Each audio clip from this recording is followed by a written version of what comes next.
त्याच्यामध्ये एकंदरीत साधारणतः 2,500 पर्यंत होर्डिंग्ज आहेत आणि त्याच्या स्ट्रक्चरल स्टेबिलिटी करता मी असिस्टंट कमिशनर आणि DMCना निर्देश दिलेले आहेत की त्याचं स्ट्रक्चरल ऑडिट करून घ्या.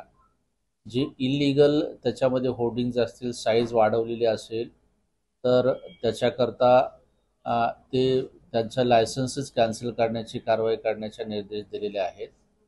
आत्ता सध्या तरी सद्यस्थितीमध्ये पुणे महापालिका क्षेत्रामध्ये स्ट्रक्चरली अनस्टेबल असं काही आढळून आलेलं नाही.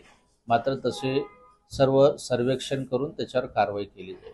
सर, साधारणतः आपण किती बाय किती परवानगी देत असतो आणि शहरात सध्याच्या परिस्थितीला किती होल्डिंग्स यांनी परवानगी दिली? जे आत्ताचे जे आहेत की साधारणतः 2,500 पर्यंत होर्डिंग जे आहेत त्यांना परवानगी दिलेली आहे. जे माननीय उच्च न्यायालयाच्या आदेशानुसार हे स्काय साईनचे जे आहेत ह्या पॉवर्स असिस्टंट कमिशनर आणि DMCकडे दिलेले आहेत.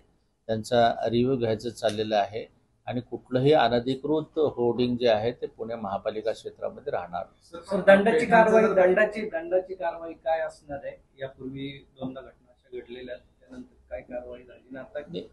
त्याच्यामध्ये जे आहे की हा जो आहे की दंड जो आहे तो अनधिकृत असेल तर त्याच्यामध्ये ते काढून टाकणं, त्याच्यावर FIR दाखल करणं आणि जेवढा काही त्यांनी वापर केला असेल त्या वापराचा जो काय टॅक्स आहे, पेनल टॅक्स त्याच्यामध्ये घेतला जाईल. सध्याच्या परिस्थितीला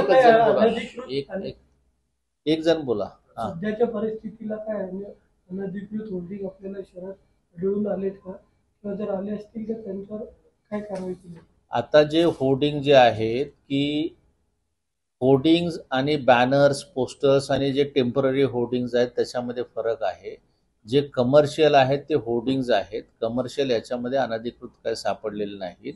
मात्र जे आता ह्याच्यामध्ये वेगवेगळ्या जे काय उत्सव आहेत त्याच्या निमित्तानं जे केलेले आहेत ते टेम्पररी जे होर्डिंग्ज आहेत ज्याच्या साईजेस मोठ्या आहेत त्याच्यावर सुद्धा कारवाई करू. प्रचारासाठी अनेक ठिकाणी बॅनर्स लावण्यात आले होते. असे कोणते बॅनर्स आहेत ज्याच्यावर तुम्ही कारवाई केलेली आहे का? एकूण किती आहेत गेल्या एका महिन्याची जर आकडेवारी पाहिली तर राजकीय पक्षांचे जे बॅनर्स लागले? आता सध्या तरी आचारसंहितेमध्ये जे आहे की आचारसंहितेमध्ये हे जिल्हाधिकाऱ्यांच्या परवानगीशिवाय कुठलेही होर्डिंग्स त्या ठिकाणी लागू शकत नाहीत. जे काय प्रचाराच्या निमित्तानं जे अनधिकृत कमर्शियल आहेत त्याच्यावर कारवाई करतात. ऑफिशियली आकडेवारी आहे ही जी आकडेवारी आहे ती तुम्हाला मी याच्यामध्ये जे आकडेवारी आहे साधारणतः अधिकृत होर्डिंगची संख्या जी आहे 2,598 आहे. अनधिकृत होर्डिंगची संख्या जी आहे हडपसरमध्ये जास्त प्रमाणामध्ये आहे आणि औंध बाणेरला 1 आहे. ते साधारणतः 85 आहेत आणि त्यांच्यावर 1,564 त्याच्यावर अशा ज्या टेम्पररी आहेत त्याच्यावर कारवाई केलेली आहे. आणि ह्या 2,598 पैकी जवळजवळ 2,300 होर्डिंगचं जे आहे स्ट्रक्चरल ऑडिट करून घेतलेलं आहे. पण सगळ्यात जास्त अनधिकृत कुठल्या भागात आहे? सर्वात जास्त अनधिकृत हडपसर मुंडवा भागामध्ये. काही धोकादायक आढळलेत का? आता याच्यामध्ये जे आहेत की जो 2,598 पैकी जे स्ट्रक्चरल स्टेबिलिटीचा रिपोर्ट 2,249चा आलेला आहे त्याच्यामध्ये काही हे अनस्टेबल नाहीत. त्याच्यामध्ये एक जण बोलला तर मला सांगता येईल ना, बसून घ्या. परवाना तुम्ही म्हटलं हडपसर आणि मुलवामध्ये जास्त आहे. परवाना धारक जे होल्डिंग्स आले त्यांच्याकडनं अनधिकृत लावण्यात आले का वेगळे? नाही, इतर व्यक्ती.